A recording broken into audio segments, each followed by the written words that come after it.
Module 6, récupération et continuité des activités.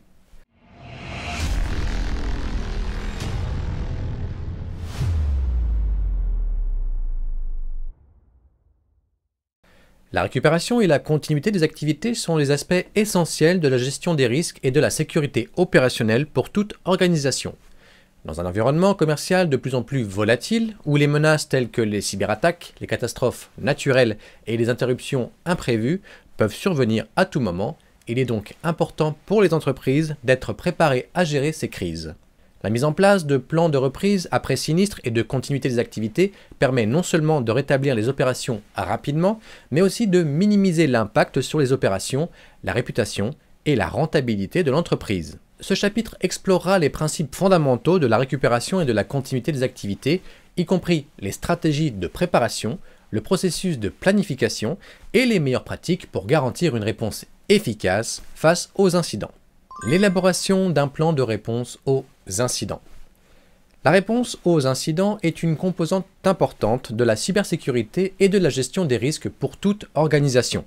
Un plan de réponse aux incidents bien élaboré permet non seulement de détecter, d'analyser et de contenir les incidents de sécurité, mais aussi de minimiser les impacts potentiels sur les opérations, les données et la réputation de l'entreprise. Ici, nous allons décrire les étapes essentielles pour élaborer un plan de réponse aux incidents efficace, ainsi que les éléments clés à considérer tout au long du processus. Premièrement, nous avons la compréhension des incidents et de leur impact. Un incident de sécurité peut être défini comme tout événement qui compromet la confidentialité, l'intégrité ou la disponibilité des informations ou des systèmes d'information. Cela peut inclure des violations de données, des cyberattaques, des défaillances techniques ou des erreurs humaines. Évaluation des impacts. Avant d'élaborer un plan, il est important d'évaluer les impacts possibles des incidents sur l'organisation, notamment l'impact financier, coûts liés à la remédiation, à la récupération des données et à la perte de revenus, l'impact sur la réputation, effet négatif sur la confiance des clients et des partenaires, l'impact opérationnel, perturbation des opérations normales et des services. Deuxièmement, il faut développer un plan de réponse aux incidents. Pour cela, il faut établir des objectifs du plan. Les objectifs du plan de réponse aux incidents doivent être clairs et orientés vers la protection des actifs de l'organisation, la minimisation des temps d'arrêt et le rétablissement rapide des opérations. Ils peuvent comprendre la détection rapide des incidents, la réponse efficace pour contenir les incidents, la communication appropriée avec les parties prenantes. Ensuite, il faut définir des rôles et responsabilités. Assigner des rôles et des responsabilités clairement définis au sein de l'équipe de réponse aux incidents. Chaque membre doit connaître ses tâches spécifiques en cas d'incident. Les rôles types incluent responsable de la réponse aux incidents. C'est la coordination de la gestion de l'incident. Analyse en cybersécurité. Chargé de la détection et de l'analyse des incidents. Le communicateur. Responsable de la communication interne et externe pendant et après un incident. Voici les étapes du processus de réponse aux incidents. Nous avons la détection et notification. Développer des mécanismes pour détecter les incidents en temps réel, tels que des systèmes de surveillance et des outils de détection d'intrusion. Tous les employés doivent savoir comment signaler un incident suspect rapidement. L'analyse et l'évaluation. Une fois qu'un incident a été détecté, une évaluation rapide de la situation doit être effectuée pour déterminer la nature, l'ampleur et l'impact potentiel de l'incident. Cela inclut la collecte de données et d'indicateurs d'incidents. Nous avons ensuite le containment, le confinement. Élaborer des stratégies pour contenir l'incident afin d'empêcher sa propagation et de limiter les dommages. Cela peut inclure le débranchement de systèmes affectés ou la désactivation de certaines connexions réseau. L'éradication et remédiation. Une fois l'incident contenu, il est essentiel d'éradiquer la cause de l'incident. Par exemple, la suppression de logiciels malveillants ou la correction de vulnérabilités. Après cela, il faut restaurer les systèmes de données à leur état normal. Le rétablissement. Le rétablissement implique la restauration des systèmes et des services affectés à leur pleine capacité opérationnelle. Cela doit être fait de manière à garantir que toutes les menaces ont été éliminées. La documentation et la communication. Documentation des incidents. Un enregistrement détaillé de chaque incident, des étapes de la réponse et des résultats doit être conservé. Cela permet d'apprendre de l'expérience et d'améliorer les futures réponses aux incidents. Nous avons aussi la communication avec les parties prenantes.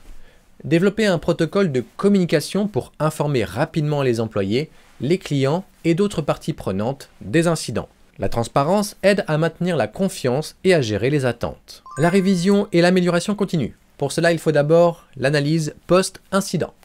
Après la gestion d'un incident, il est important de réaliser une analyse post-incident pour évaluer l'efficacité de la réponse, comprendre ce qui a bien fonctionné ou non et identifier les leçons à tirer. Il faut aussi faire une mise à jour du plan. Sur la base des résultats de l'analyse post-incident, mettre à jour le plan de réponse aux incidents pour l'adapter et l'améliorer en fonction des nouvelles menaces et des meilleures pratiques. Donc avec tout ça, en suivant un processus structuré pour détecter, analyser, contenir, éradiquer et rétablir le système après un incident, votre entreprise peut réduire les impacts négatifs sur les opérations et maintenir la confiance des parties prenantes. Un plan de réponse aux incidents doit également être régulièrement mis à jour et testé pour assurer sa pertinence et son efficacité face à l'évolution constante des menaces. Il faut avoir des sauvegardes régulières. Les sauvegardes régulières des données sont un pilier important de la gestion de la sécurité des informations dans toute organisation.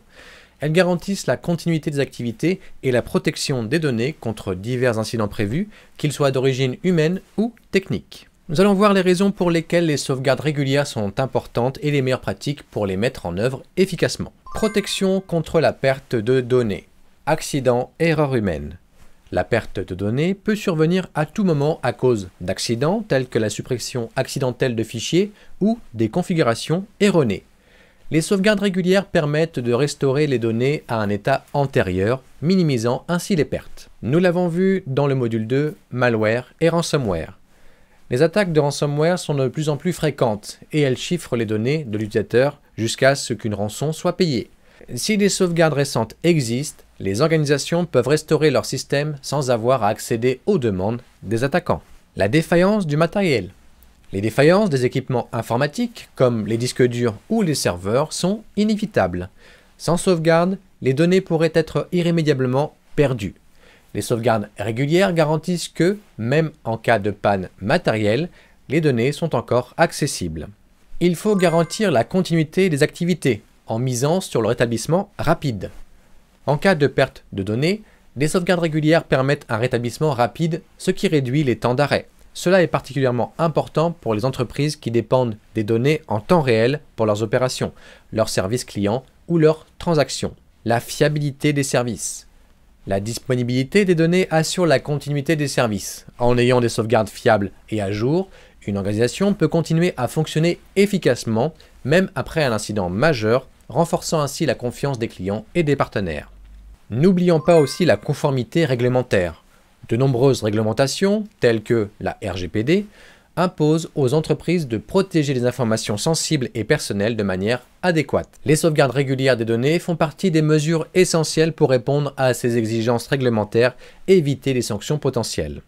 Flexibilité et mobilité des données. Les sauvegardes régulières facilitent également la mobilité des données. Avec des solutions de stockage en nuage, en cloud, les organisations peuvent accéder à leurs sauvegardes de n'importe où, ce qui est particulièrement utile dans le cadre du télétravail ou des équipes distribuées dans le monde entier. Il faut avoir une meilleure pratique pour la gestion des sauvegardes. Il faut d'abord se mettre d'accord sur la fréquence des sauvegardes. Il faut définir une fréquence appropriée pour sauvegarder. Pour certaines entreprises, des sauvegardes quotidiennes ou hebdomadaires peuvent être nécessaires, tandis que d'autres peuvent opter pour des sauvegardes en temps réel. Il faut connaître aussi la stratégie de sauvegarde 3, 2, 1. Avoir 3 copies de données, stockées dans 2 types de supports différents et avoir une copie hors site. Cela renforce la protection contre divers types de pertes. Il faut aussi tester régulièrement les sauvegardes. Cela permet d'assurer qu'elles fonctionnent correctement et que les données peuvent être restaurées dans l'état souhaité. Cela permet aussi de détecter les problèmes avant qu'un incident ne se produise. La sécurisation des sauvegardes. Les données sauvegardées doivent être sécurisées, notamment par le chiffrement et les contrôles d'accès, pour empêcher l'accès non autorisé et protéger contre les compromissions. En résumé, les sauvegardes offrent une assurance contre la perte de données, garantissent le fonctionnement ininterrompu des opérations et aident à respecter les exigences de conformité. En adoptant des pratiques efficaces de sauvegarde, les organisations peuvent non seulement protéger leurs informations critiques, mais aussi renforcer la résilience face aux menaces et incidents potentiels. Voici maintenant les stratégies pour assurer la continuité des activités en cas d'incident. La continuité des activités est importante pour toute organisation afin de minimiser l'impact d'incidents imprévus sur les opérations, sa réputation et sa rentabilité. Les stratégies de continuité doivent être soigneusement élaborées et mises en œuvre pour garantir que les entreprises puissent continuer à fonctionner, même en période de crise. Il faut élaborer un plan de continuité des activités, ce qu'on appelle PCA. D'abord, il faut identifier des fonctions critiques. Il est important de déterminer quelles sont les fonctions et processus critiques pour l'organisation. Cela inclut l'identification des services essentiels, des processus commerciaux et des employés clés dont la disponibilité est nécessaire au bon fonctionnement des opérations. L'analyse d'impact sur l'entreprise, le BIA. Conduire une analyse d'impact sur l'entreprise permet d'évaluer les conséquences potentielles des interruptions pour les diverses fonctions identifiées. Cela aide à déterminer les priorités en matière de récupération et à allouer les ressources de manière appropriée. Développer le plan. Le PCA doit décrire les processus à suivre en cas d'incident, incluant les étapes de réponse initiale, les mesures de confinement, les actions pour rétablir les fonctions critiques, les contacts clés et les rôles et responsabilités des employés. La mise en place de solutions technologiques. Nous avons la sauvegarde de données. Assurer que des sauvegardes régulières de données sont en place pour permettre la récupération rapide des informations critiques après un incident. Infrastructure à haute disponibilité. Adopter une infrastructure réseau et système résiliente permet de garantir que les services restent disponibles même en cas de défaillance de certains composants. Cela peut inclure la redondance des systèmes, configurer des systèmes en miroir ou des serveurs de secours pour assurer une continuité de service. Le cloud computing. Utiliser des solutions cloud pour garantir l'accès aux données et aux applications depuis n'importe où, même lorsque les installations principales sont inaccessibles. Les outils de communication d'urgence. Mettre en place des systèmes de communication d'urgence pour informer rapidement les employés et les parties prenantes de l'incident et des mesures à prendre. Des outils tels que des applications de messagerie sécurisées et des systèmes d'alerte par SMS peuvent être utilisés. Bien sûr, la formation et la sensibilisation des employés. Il faut une formation régulière. Il est important de former les employés sur le PCA et leur rôle en cas d'incident. Des exercices pratiques et des simulations permettent de s'assurer que tous les membres de l'équipe comprennent les procédures et peuvent réagir rapidement et efficacement. La culture de la sécurité. Encourager une culture de la sécurité et de la résilience au sein de l'organisation incite les employés à être attentifs aux menaces potentielles et à signaler rapidement les incidents ou les comportements suspects. Planification des tests et des mises à jour. Tester régulièrement le PCA. Il est important de tester le plan de continuité régulièrement pour s'assurer qu'il est efficace et qu'il répond aux besoins de l'organisation. Cela peut se faire par le biais de tables rondes, de simulations ou d'exercices en direct. La mise à jour du plan. Le PCA doit être un document vivant qui est régulièrement mis à jour en fonction des leçons apprises lors des tests et des changements dans l'organisation ou dans l'environnement commercial. L'intégration de nouvelles technologies ou de procédures peuvent également nécessiter des révisions. Il faut évaluer post-incident. D'abord, l'analyse. Après un incident, il est important de réaliser une analyse complète pour évaluer l'efficacité de la réponse, ce qui a fonctionné et ce qui pourrait être amélioré. Cette évaluation aide à ajuster le PCA et à renforcer les stratégies de continuité pour l'avenir. Rapport et partage des enseignements. Documenter des conclusions tirées de l'analyse post-incident et les partager avec l'ensemble de l'organisation et les parties prenantes, ce qui permet d'améliorer la préparation et la résilience globale. Comme on a vu, assurer la continuité des activités en cas d'incident nécessite une approche proactive impliquant la planification, la mise en œuvre technologique adaptée, la formation des employés et une évaluation constante. En développant et en suivant des stratégies solides de continuité des activités, les entreprises peuvent non seulement minimiser l'impact des incidents, mais aussi renforcer leur résilience et leur capacité à fonctionner dans un environnement de plus en plus complexe et incertain. Maintenant, nous allons passer aux questions. Quel est l'objectif principal du plan de continuité des activités PCA? A. Maximiser les profits de l'entreprise. B. Garantir le maintien des opérations essentielles lors d'incidents imprévus. C. Former tous les employés de l'organisation. D. Réduire le coût des technologies de l'information. Réponse correcte B. Garantir le maintien des opérations essentielles lors d'incidents imprévus. Qu'est-ce qu'une analyse d'impact sur l'entreprise permet d'évaluer? A. Le coût des équipements informatiques. B. L'efficacité des campagnes de marketing. C. Les conséquences d'une interruption des activités sur les processus critiques. D. La satisfaction client.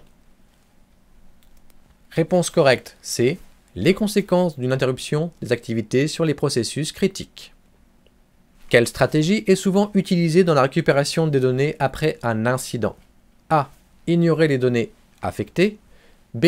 Restaurer les données à partir de sauvegardes sécurisées. C. Supprimer toutes les données et recommencer à zéro. D.